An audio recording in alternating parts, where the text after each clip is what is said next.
Dans une petite synagogue de Jérusalem, un scribe pharisien nommé Matthias fixait un rouleau de parchemin, ses mains tremblant légèrement. Devant lui s'étalaient les mots terrifiants du livre de Josué, chapitre 6, verset 21. Ils dévouèrent par interdit tout ce qui se trouvait dans la ville, hommes et femmes, enfants et vieillards, jusqu'aux béhufs, aux brebis et aux ânes, les frappant du tranchant de l'épée. Puis ses yeux se portèrent sur un autre manuscrit, celui de l'Évangile selon Matthieu, où il lisait ces paroles de Jésus, « Aimez vos ennemis et priez pour ceux qui vous persécutent ». Matthias posa lentement les deux textes côte à côte, et une question qui ébranlerait sa foi jusqu'au fondement jaillit dans son esprit. Comment le même Dieu pouvait-il ordonner l'extermination totale de peuples entiers, puis enseigner l'amour inconditionnel? Cette interrogation brûlante, qui tourmentait Matthias dans sa cellule d'études au 1er siècle, résonne encore aujourd'hui dans les cœurs de millions de croyants. Car lorsqu'on ouvre les Écritures, on découvre un contraste si saisissant entre l'Ancien et le Nouveau Testament qu'il semble parfois que nous contemplons deux divinités entièrement différentes. D'un côté, Yahweh, le Dieu des armées, qui commande des génocides et frappe de mort instantanée quiconque ose toucher l'Arche sainte. De l'autre, Jésus, qui guérit les malades, pardonne aux pécheurs et offre sa propre vie pour sauver l'humanité. L'histoire commence dans les plaines poussiéreuses de Canaan, où le soleil brûlant de Palestine transformait chaque jour en un combat pour la survie. Les murailles de Jéricho s'élevaient comme des géants de pierre et d'argile, témoins silencieux d'une civilisation florissante. Mais dans le camp israélite, installé à l'ombre des palmiers dattiers près du Jourdain, une atmosphère de tension électrisait l'air. Josué, le successeur de Moïse, venait de recevoir un ordre divin qui glacera le sang dans les veines de quiconque le considère attentivement. Maintenant, va frapper Amalek, et dévouer par interdit tout ce qui lui appartient. Tu ne l'épargneras point, et tu feras mourir hommes et femmes, enfants et nourrissons, béhufs et brebis, chameaux et ânes. Ces mots, rapportés dans le premier livre de Samuel, chapitre 15, verset 3, ne laissent aucune place à l'ambiguïté. Il ne s'agit pas d'une guerre ordinaire où les combattants s'affrontent selon les codes de l'honneur antique. Non, c'est un ordre d'extermination totale, incluant les nouveau-nés dans leurs berceaux et les animaux dans leurs étables.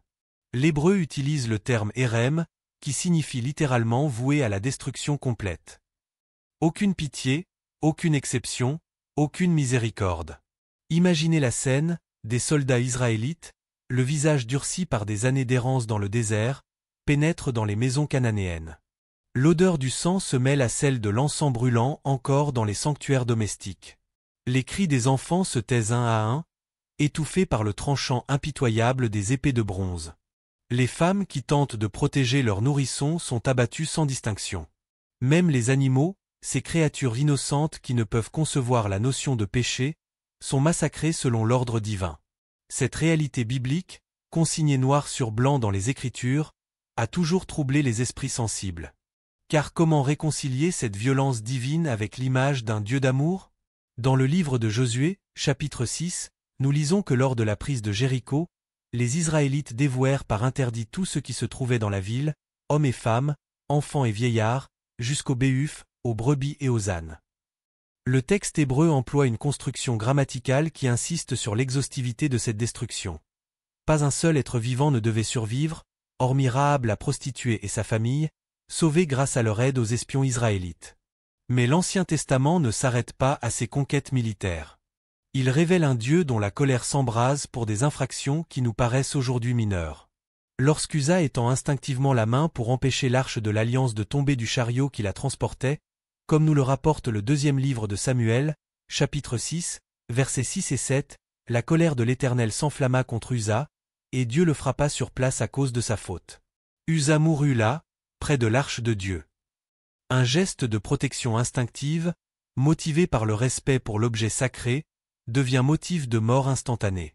De même, dans le livre des Nombres, chapitre 15, versets 32 à 36, nous découvrons l'histoire d'un homme surpris à ramasser du bois le jour du sabbat. Sa transgression, apparemment mineure selon nos standards modernes, lui vaut une sentence sans appel. Toute l'assemblée le fit sortir du camp et le lapida, et il mourut, comme l'Éternel l'avait ordonné à Moïse. L'image 2. Cette foule pieuse soulevant des pierres pour écraser un homme coupable d'avoir travaillé le jour saint nous confronte à une conception de la justice divine qui défie notre compréhension contemporaine. Cette sévérité implacable s'étend même aux catastrophes cosmiques. Le déluge, relaté dans la Genèse au chapitre 6 à 8, représente peut-être l'exemple le plus saisissant de la colère divine à l'échelle planétaire. L'Éternel vit que la méchanceté des hommes était grande sur la terre, et que toutes les pensées de leur cœur se portaient chaque jour uniquement vers le mal, nous dit le chapitre 6, verset 5. La réponse divine ne se fait pas attendre. J'exterminerai de la face de la terre l'homme que j'ai créé, depuis l'homme jusqu'au bétail, aux reptiles, et aux oiseaux du ciel, car je me repens de les avoir faits. Contemplez cette décision divine. Non seulement l'humanité corrompue doit périr, mais aussi les animaux innocents, les oiseaux qui chantent dans les arbres, les poissons qui nagent dans les rivières. Seul Noé et sa famille, ainsi que les couples d'animaux embarqués dans l'arche, échappent à cette purification par les eaux. Le reste de la création, depuis les nouveau-nés dans leur berceau jusqu'aux centenaires courbés par l'âge, disparaît sous les flots tumultueux d'un déluge qui durera 40 jours et 40 nuits. L'ampleur de cette destruction dépasse l'entendement humain. Des millions, peut-être des milliards d'êtres vivants, engloutis par les eaux divines. Des civilisations entières rayées de la carte, leurs arts, leur savoir, leur culture anéantie en quelques semaines. Les mères serrant leurs enfants contre elles tandis que les eaux montent inexorablement. Les vieillards implorant une miséricorde qui ne vient pas. Les animaux sauvages et domestiques fuyant vers des hauteurs qui se révéleront insuffisantes. Tout cela par décret divin, parce que les pensées du cœur de l'homme se portaient vers le mal. Cette vision du divin, marquée par une justice inflexible et une colère dévastatrice, imprègne l'ensemble de l'Ancien Testament. Dans le livre de l'Exode, les 10 plaies d'Égypte révèlent un Dieu prêt à frapper un peuple entier pour contraindre son pharaon à libérer les Hébreux. La 10e plaie, en particulier, glace le sang. Vers le milieu de la nuit, l'Éternel frappa tous les premiers-nés dans le pays d'Égypte, depuis le premier-né de Pharaon assis sur son trône, jusqu'au premier-né du captif dans sa prison, et tous les premiers-nés des animaux. Une nuit de deuil s'abat sur l'Égypte, où chaque famille pleure son aîné, du palais royal aux plus humbles chaumières. Pourtant, quelque chose d'extraordinaire se produit lorsqu'on tourne les pages vers le Nouveau Testament. L'atmosphère change radicalement, comme si l'on passait d'un orage dévastateur à un matin de printemps baigné de rosée. Dans l'Évangile selon Jean, chapitre 3, verset 16, résonnent ces paroles d'une douceur infinie. Car Dieu a tant aimé le monde qu'il a donné son Fils unique, afin que quiconque croit en lui ne périsse point, mais qu'il ait la vie éternelle. Le contraste est saisissant. Là où l'Ancien Testament parlait d'extermination, le Nouveau Testament proclame l'amour. Là où Yahweh ordonnait la destruction, Jésus offre la vie éternelle. Cette transformation semble si radicale qu'elle en devient troublante. Comment le Dieu qui noyait l'humanité entière peut-il être le même que celui qui donne son propre Fils pour la sauver? L'Évangile selon Matthieu, au chapitre 5, verset 44, nous présente un enseignement qui défie toute logique guerrière. Mais moi, je vous dis, aimez vos ennemis, bénissez ceux qui vous maudissent, faites du bien à ceux qui vous haïssent, et priez pour ceux qui vous maltraitent et qui vous persécutent. Ces paroles, prononcées lors du sermon sur la montagne, résonnent comme un écho lointain et inversé des ordres de guerre sainte de l'Ancien Testament. Jésus ne se contente pas de prêcher cette révolution spirituelle, il l'incarne dans ses actes. Dans l'Évangile selon Jean, chapitre 8, versets 3 à 11, une scène bouleversante se déroule dans le temple de Jérusalem. Des scribes et des pharisiens traînent devant Jésus une femme surprise en flagrant délit d'adultère. Selon la loi de Moïse, rapportée dans le Lévitique chapitre 20, verset 10, le sort de cette femme est scellé. Elle doit mourir lapidée. Les accusateurs brandissent cette loi divine comme une arme. Moïse, dans la loi, nous a ordonné de lapider de telles femmes. Toi donc, que dis-tu? Lair se charged attention. Les pierres sont ramassées, les bras se lèvent, prêts à exécuter la sentence divine. Mais Jésus, courbé vers le sol, trace des signes mystérieux dans la poussière du temple.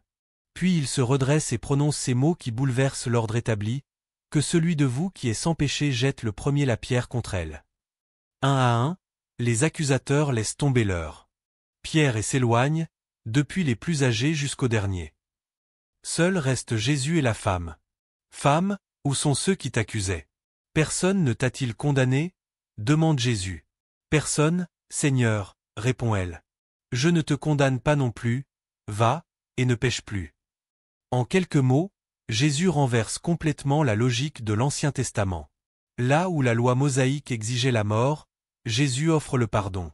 Là où Yahweh punissait par la lapidation, le Christ libère par la grâce. Cette scène illustre parfaitement le bouleversement qui s'opère entre les deux testaments. Dans l'Ancien, la justice divine s'exprime par la punition physique immédiate. Dans le Nouveau, elle se manifeste par la miséricorde et la possibilité de rédemption. Le passage du châtiment à la grâce semble si complet qu'il interroge sur la continuité même de la révélation divine. Mais ce changement de paradigme ne s'arrête pas aux questions de morale individuelle. Il touche au fondement même de la relation entre Dieu et l'humanité. Dans l'Ancien Testament, cette relation est médiatisée par un système complexe de lois, de sacrifices et de rituels. Le Lévitique détaille avec une précision minutieuse les offrandes requises pour chaque type de péché. Holocauste, sacrifice de paix, sacrifice pour le péché, sacrifice de culpabilité. Le sang coule en permanence sur les autels du temple, et l'odeur de la chair brûlée monte vers les narines divines comme un parfum de bonne odeur à l'Éternel. Cette machinerie sacrificielle, qui peut nous paraître primitive aujourd'hui, répondait à une logique théologique implacable. Le péché exige réparation, et cette réparation ne peut s'accomplir que par l'effusion du sang. Car l'âme de la chair est dans le sang, proclame le Lévitique au chapitre 17, verset 11. C'est pourquoi j'ai dit aux enfants d'Israël, vous ne mangerez le sang d'aucune chair, car l'âme de toute chair, c'est son sang, quiconque en mangera sera retranché. Mais avec Jésus, cette économie du sang trouve son accomplissement et sa fin.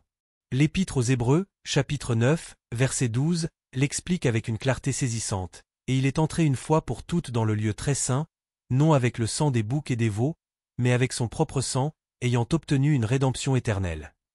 Plus besoin de sacrifices répétés, plus besoin de sang animal versé quotidiennement sur les autels. Le sacrifice du Christ rend caduc tout le système lévitique. Cette révolution théologique ne se contente pas de simplifier le culte, elle en transforme radicalement la nature. Là où l'Ancien Testament exigeait des offrandes matérielles, le Nouveau Testament appelle à l'offrande spirituelle. Dans l'Épître aux Romains, chapitre 12, verset 1er, Paul exhorte « Je vous exhorte donc, frères, par les compassions de Dieu, à offrir vos corps comme un sacrifice vivant, saint, agréable à Dieu, ce qui sera de votre part un culte raisonnable. » Le temple de pierre cède la place au temple spirituel. Les holocaustes d'animaux sont remplacés par l'holocauste de soi. Cette spiritualisation du culte marque une rupture profonde avec la religion de l'Ancien Testament, centrée sur des pratiques extérieures et des observances rituelles. Désormais, c'est le cœur qui devient l'autel, et l'amour qui devient l'offrande la plus précieuse. Cette transformation du culte s'accompagne d'une révolution tout aussi radicale dans la conception de l'élection divine. L'Ancien Testament présente Israël comme le peuple choisi, élu par Yahweh parmi toutes les nations de la terre. Dans le Deutéronome, chapitre 7, verset 6, cette élection est proclamée sans ambiguïté. « Car tu es un peuple saint pour l'Éternel, ton Dieu. L'Éternel, ton Dieu, t'a choisi, pour que tu fusses un peuple qui lui appartint entre tous les peuples qui sont sur la face de la terre. » Cette élection s'accompagne de privilèges extraordinaires mais aussi de responsabilités écrasantes. Israël devient le dépositaire unique de la révélation divine, le gardien de la loi sainte, l'héritier des promesses messianiques. Les autres peuples, les goyim, restent dans les ténèbres de l'idolâtrie, privés de la connaissance du vrai Dieu. Pire, ils deviennent souvent les instruments de la punition divine contre Israël infidèle, ou les victimes de la colère divine quand ils s'opposent au plan divin. Mais avec l'avènement de Jésus, cette logique exclusive vole en éclats. Dans l'Évangile selon Matthieu, chapitre 28, versets 19 et 20, le Christ ressuscité donne à ses disciples cet ordre révolutionnaire. Allez, faites de toutes les nations des disciples, les baptisant au nom du Père, du Fils et du Saint-Esprit, et enseignez-leur à observer tout ce que je vous ai prescrit. Toutes les nations, ces deux mots changent tout. L'élection n'est plus réservée à un seul peuple, elle s'étend à l'humanité entière. Les barrières ethniques, culturelles, religieuses s'effondrent devant cette mission universelle. Paul l'exprime magnifiquement dans l'Épître aux Galates, chapitre 3, verset 28, « Il n'y a plus ni juif ni grec, ni esclave ni libre, ni homme ni femme, car tous vous êtes un en Jésus-Christ. » Cette universalisation du salut représente peut-être la différence la plus fondamentale entre l'Ancien et le Nouveau Testament. Yahweh était le Dieu d'Israël, même s'il était reconnu comme le Créateur de l'univers. Jésus est le Sauveur du monde, sans distinction de race ou de nationalité. Cette ouverture universelle transforme complètement la nature de la religion biblique, qui passe d'un particularisme ethnique à un universalisme spirituel. Cependant, cette transformation soulève des questions théologiques vertigineuses. Comment le Dieu qui avait choisi un seul peuple peut-il soudain étendre sa grâce à tous? Comment celui qui avait ordonné l'extermination des nations cananéennes peut-il maintenant appeler toutes les nations à la repentance? Cette évolution divine interpelle sur la cohérence même de la révélation biblique. Certains penseurs de l'Antiquité, notamment dans les courants gnostiques, ont tenté de résoudre cette apparente contradiction en proposant une solution radicale. Et si nous n'avions pas affaire au même Dieu? Cette hypothèse, qui peut paraître iconoclaste au premier abord, mérite d'être examinée avec attention, car elle éclaire d'un jour nouveau les contrastes saisissants entre les deux testaments.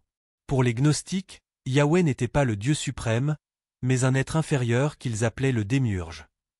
Ce terme, emprunté à la philosophie platonicienne, désignait un Dieu secondaire, créateur du monde matériel mais ignorant de la vraie divinité qui transcende toute création. Selon cette vision, le démiurge avait façonné l'univers physique dans l'ignorance de sa propre imperfection, créant un monde marqué par la souffrance, la mort et l'injustice. Cette théorie gnostique expliquait de manière saisissante les aspects les plus troublants de l'Ancien Testament. Si Yahweh était effectivement un démiurge imparfait, alors sa violence, sa colère, ses ordres de génocide trouvaient une explication logique. Il reflétait les défauts de son Créateur. Un Dieu imparfait ne pouvait créer qu'un monde imparfait, régi par des lois imparfaites et traversé par des conflits incessants. Dans cette perspective, l'obsession de Yahweh pour les sacrifices sanglants, son exigence d'obéissance absolue, sa jalousie envers les autres divinités prenaient un sens nouveau. Le démiurge, conscient de sa propre faiblesse, tentait de maintenir son autorité par la terreur et l'intimidation. Ses lois, loin d'être l'expression d'une sagesse parfaite, révélaient les limitations d'un être qui confondait pouvoir et vérité. Jésus, dans cette vision gnostique, n'était pas le fils du démiurge, mais l'envoyé du vrai Dieu transcendant. Sa mission consistait à révéler aux hommes leur origine divine véritable et à les libérer de l'emprise du démiurge. Son message d'amour universel, de pardon inconditionnel, de dépassement des lois rituelles constituait une révolution contre l'ordre établi par Yahweh. Cette interprétation gnostique, bien qu'hérétique du point de vue de l'orthodoxie chrétienne, offrait une solution élégante au problème de la continuité entre les testaments. Elle expliquait pourquoi Jésus semblait souvent contredire la loi mosaïque, pourquoi il privilégiait l'esprit sur la lettre, l'amour sur la crainte. Il ne s'agissait pas d'une évolution divine, mais d'une révélation de la vraie nature de Dieu, cachée jusqu'alors par les mensonges du démiurge.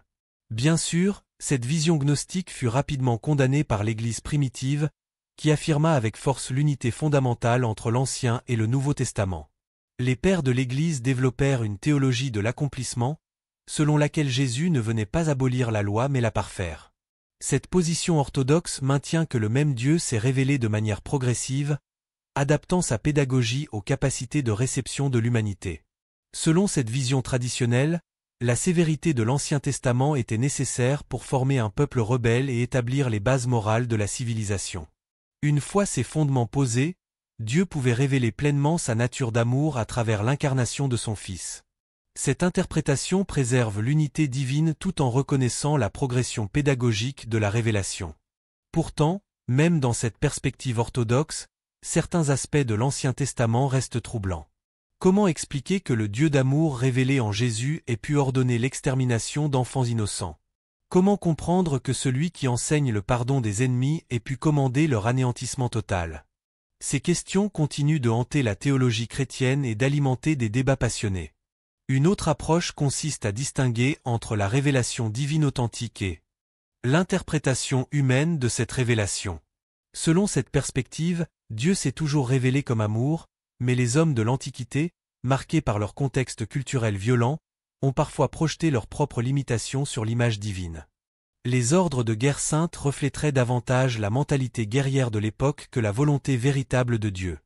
Cette herméneutique permet de sauvegarder l'unité divine tout en reconnaissant l'évolution de la compréhension humaine de Dieu. Elle explique pourquoi certains passages de l'Ancien Testament semblent contredire le message évangélique. Ils témoignent d'une perception encore imparfaite de la nature divine, perception qui sera purifiée et perfectionnée par la révélation christique. Cependant, cette approche soulève elle aussi des difficultés. Si certains passages de l'Ancien Testament reflètent des projections humaines plutôt que la parole divine authentique, comment distinguer entre révélation véritable et interprétation erronée? Quels critères utiliser pour séparer le bon grain de l'ivraie dans les textes sacrés? Cette démarche risque de relativiser l'autorité scripturaire et d'ouvrir la porte à un subjectivisme théologique. Face à ces apories, certains théologiens proposent une troisième voie: accepter la tension sans la résoudre. Selon cette approche, le mystère de Dieu dépasse les capacités de compréhension humaine, et il serait présomptueux de vouloir réconcilier tous les aspects apparemment contradictoires de la révélation biblique. La foi consisterait alors à accepter humblement cette tension, en faisant confiance à la sagesse divine qui nous échappe.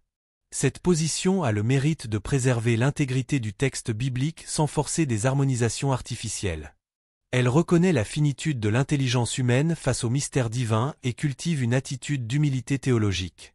Mais elle peut aussi frustrer ceux qui cherchent des réponses claires aux questions les plus brûlantes soulevées par l'Écriture. Au-delà de ces débats théologiques, la question du rapport entre l'Ancien et le Nouveau Testament touche à des enjeux existentiels profonds. Quel Dieu adorons-nous? Celui de la loi ou celui de la grâce? Celui de la justice ou celui de la miséricorde? Cette interrogation n'est pas purement spéculative. Elle influence notre manière de vivre notre foi et de concevoir notre relation au divin. Ceux qui privilégient l'image vétérotestamentaire de Dieu mettront l'accent sur l'obéissance, le respect de la loi morale, la crainte révérentielle. Leur spiritualité sera marquée par un sens aigu du péché et de la justice divine. Ils insisteront sur la nécessité de la sanctification personnelle et de l'observance des commandements divins. À l'inverse, ceux qui s'attachent davantage à la révélation néo-testamentaire privilégieront l'amour, le pardon, la grâce. Leur spiritualité sera centrée sur la relation personnelle avec Jésus et sur l'expérience de la miséricorde divine. Ils mettront l'accent sur la liberté chrétienne et la joie du salut gratuit. Ces deux approches, loin d'être incompatibles, révèlent la richesse multiforme de l'expérience spirituelle biblique. L'Ancien Testament nous rappelle que Dieu prend le péché au sérieux et que la justice divine n'est pas négociable. Le Nouveau Testament nous révèle que cette justice s'accomplit parfaitement dans l'amour rédempteur du Christ. La tension entre ces deux pôles maintient la foi chrétienne dans un équilibre dynamique, loin des facilités du laxisme comme des duretés du légalisme. La question de la continuité entre les testaments trouve peut-être sa résolution la plus satisfaisante dans la contemplation du mystère pascal. La croix du Christ réconcilie justice et miséricorde, loi et grâce, châtiment et pardon. En Jésus crucifié, la colère divine contre le péché s'exprime pleinement, mais elle se retourne contre l'innocent qui porte nos fautes. En Jésus ressuscité, l'amour divin triomphe définitivement de la mort et du mal. Cette perspective pascale permet de comprendre que les apparentes contradictions entre les testaments trouvent leur résolution dans le mystère de l'incarnation rédemptrice. Le Dieu de l'Ancien Testament n'était pas différent de celui du Nouveau. Il préparait déjà, dans sa pédagogie progressive, la révélation plénière de son amour sauveur. La loi servait de pédagogue pour nous conduire à Christ, selon l'expression de Paul dans l'Épître aux Galates, chapitre 3, verset 24. En fin de compte, la question qui obsédait le scribe Matthias dans sa cellule d'étude trouve sa réponse non pas dans des spéculations théologiques abstraites, mais dans la contemplation du visage du Christ. En lui, habite corporellement toute la plénitude de la divinité, comme l'affirme l'Épître aux Colossiens, chapitre 2, verset 9. Il est l'image parfaite du Dieu invisible, la révélation définitive de ce que Dieu est en son essence la plus profonde. Jésus réconcilie en sa personne tous les attributs divins apparemment contradictoires. Sa sainteté absolue n'exclut pas sa miséricorde infinie. Sa justice parfaite s'accomplit dans son amour sacrificiel. Sa transcendance divine se révèle dans son abaissement humain. En lui, l'Ancien et le Nouveau Testament trouvent leur unité profonde, non pas dans une synthèse conceptuelle, mais dans la personne vivante du Fils de Dieu fait homme. Cette unité christocentrique éclaire d'un jour nouveau les passages les plus difficiles de l'Ancien Testament. Les jugements divins annoncent prophétiquement le jugement du Christ sur la croix. Les sacrifices sanglants préfigurent l'oblation parfaite du calvaire. L'élection d'Israël prépare l'appel universel de l'Évangile. Tout converge vers le mystère pascal, clé de voûte de toute l'histoire du salut. Mais cette résolution théologique du problème ne doit pas nous faire oublier les questions éthiques qu'il soulève. Comment comprendre aujourd'hui les textes qui semblent cautionner la violence religieuse? Comment prévenir les dérives fondamentalistes qui instrumentalisent certains passages de l'Ancien Testament pour justifier l'intolérance ou la haine? Ces interrogations touchent à la responsabilité herméneutique de tous ceux qui lisent et interprètent l'Écriture. L'histoire du christianisme montre malheureusement que les textes vétérotestamentaires ont parfois été utilisés pour légitimer des croisades, des persécutions, des génocides. L'Inquisition espagnole invoquait l'exemple de Finéa tuant les fornicateurs pour justifier ses bûchers. Les conquistadors se référaient aux guerres saintes de Josué pour légitimer l'extermination des Indiens d'Amérique. Les théoriciens de l'apartheid sud-africain trouvaient dans l'Ancien Testament des arguments pour justifier la ségrégation raciale. Ces dérives montrent l'importance cruciale d'une herméneutique responsable, qui sache distinguer entre le message permanent de l'Écriture et ses conditionnements culturels temporaires. Elles soulignent la nécessité d'interpréter l'ensemble de la Bible à la lumière du Christ, critère ultime de toute théologie chrétienne authentique. Face à ces défis, la sagesse consiste peut-être à cultiver une double attitude, la fidélité et la prudence. Fidélité au texte biblique dans son intégralité, sans édulcorer ses aspects les plus dérangeants. Prudence dans l'interprétation, en tenant compte des contextes historiques et des enjeux contemporains. Cette approche équilibrée permet de préserver l'autorité scripturaire tout en évitant les écueils du fondamentalisme littéraliste. L'étude comparée de l'Ancien et du Nouveau Testament révèle finalement la complexité et la richesse de la révélation biblique. Loin d'être un système théologique uniforme et monolithique, elle se déploie dans l'histoire selon une pédagogie divine progressive et adaptée. Cette progressivité n'implique pas une contradiction interne, mais plutôt une maturation graduelle de la conscience religieuse de l'humanité. Dieu se révèle d'abord à travers la loi, qui pose les bases de la morale et de la justice sociale. Puis il se manifeste par les prophètes, qui intériorisent progressivement l'exigence divine et annoncent l'ère messianique. Enfin, il se dévoile pleinement dans l'incarnation du Verbe, qui accomplit toutes les promesses antérieures et inaugure les temps nouveaux. Cette vision développementale de la révélation permet de comprendre pourquoi certains aspects de l'Ancien Testament peuvent nous paraître dépassés ou choquants. Ils correspondent à des étapes nécessaires mais provisoires de l'éducation spirituelle de l'humanité. De même qu'un enfant a besoin de règles strictes avant de pouvoir accéder à la liberté responsable de l'adulte, l'humanité religieuse avait besoin de la loi avant de pouvoir recevoir la grâce. Cette analogie pédagogique, déjà présente chez Paul, éclaire le rapport entre les deux testaments sans les opposer. L'Ancien Testament n'est pas faux, il est incomplet. Le Nouveau Testament n'abolit pas l'Ancien, il l'accomplit. Cette dialectique de la continuité dans le dépassement caractérise l'ensemble de l'histoire du salut. Cependant, cette herméneutique progressiste soulève elle aussi des questions. Comment éviter le mépris condescendant envers les croyants de l'Ancienne Alliance? Comment maintenir l'autorité normative de l'Ancien Testament s'il ne représente qu'une étape dépassée de la révélation? Comment articuler permanence du message divin et relativité historique de ces expressions? Ces questions montrent que le problème du rapport entre les testaments ne se résout pas par des formules simples. Il exige un travail herméneutique constant, attentif à la fois à l'unité fondamentale de la révélation et à la diversité de ses modalités historiques. Cette tension créatrice maintient la théologie en mouvement et préserve le mystère divin de toute réduction conceptuelle. Au terme de cette longue exploration, nous pouvons affirmer que la question posée par le scribe Matthias demeure ouverte. Elle fait partie de ces interrogations fondamentales qui traversent l'histoire de la foi sans jamais recevoir de réponse définitive. Mais cette ouverture n'est pas un échec de la raison théologique, c'est plutôt le signe de la transcendance du mystère divin. Dieu dépasse toujours nos catégories conceptuelles et défie nos systèmes d'explication. Sa révélation biblique, loin d'être un manuel de théologie systématique, ressemble davantage à une symphonie complexe où se mêlent des thèmes parfois dissonants mais finalement harmonieux. L'art de l'interprète consiste à percevoir cette harmonie d'ensemble sans nier la réalité des dissonances partielles. Cette approche musicale de l'écriture nous invite à dépasser les oppositions trop tranchées entre justice et miséricorde, loi et grâce, crainte et amour. Ces polarités ne s'excluent pas mutuellement, elles se complètent dans la richesse infinie de la nature divine. Un Dieu purement miséricordieux sans justice serait faible et inconsistant. Un Dieu purement juste sans miséricorde serait dur et impitoyable. La révélation biblique nous présente un Dieu où justice et miséricorde s'embrassent, selon la belle expression du psaume 85, verset 11.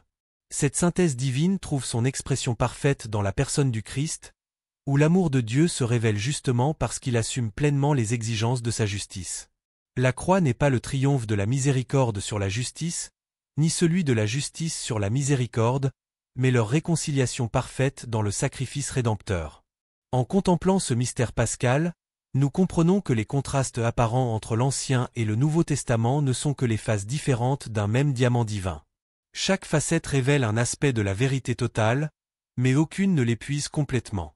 C'est seulement dans la vision béatifique que nous saisirons enfin l'unité parfaite de tous ces rayons lumineux dans l'unique clarté divine. En attendant cette révélation finale, nous sommes appelés à vivre dans la foi, acceptant humblement les questions sans réponse et trouvant notre paix non dans la compréhension totale, mais dans la confiance en celui qui est le même hier, aujourd'hui et éternellement. Cette foi ne supprime pas l'intelligence, mais elle la situe dans ses justes limites face au mystère de l'absolu. Que cette exploration du contraste entre l'Ancien et le Nouveau Testament vous ait aidé à approfondir votre compréhension de la richesse biblique. Les questions soulevées par Mathias dans sa cellule continuent de nous interpeller aujourd'hui, et c'est tant mieux. Elles maintiennent notre foi vivante et notre recherche théologique en mouvement. Car un Dieu que nous pourrions comprendre complètement ne serait plus Dieu, mais seulement une projection de nos propres limitations. Le mystère divin, loin de décourager notre quête de vérité, l'aiguillonne et l'oriente vers des horizons toujours plus vastes. Continuez à questionner, à chercher, à approfondir votre relation avec ce Dieu qui se révèle dans l'histoire tout en demeurant infiniment au-delà de nos concepts. Merci de nous avoir accompagnés dans cette réflexion, et n'hésitez pas à partager vos propres interrogations dans les commentaires. Votre recherche spirituelle enrichit notre communauté de foi et nourrit notre compréhension commune des mystères divins.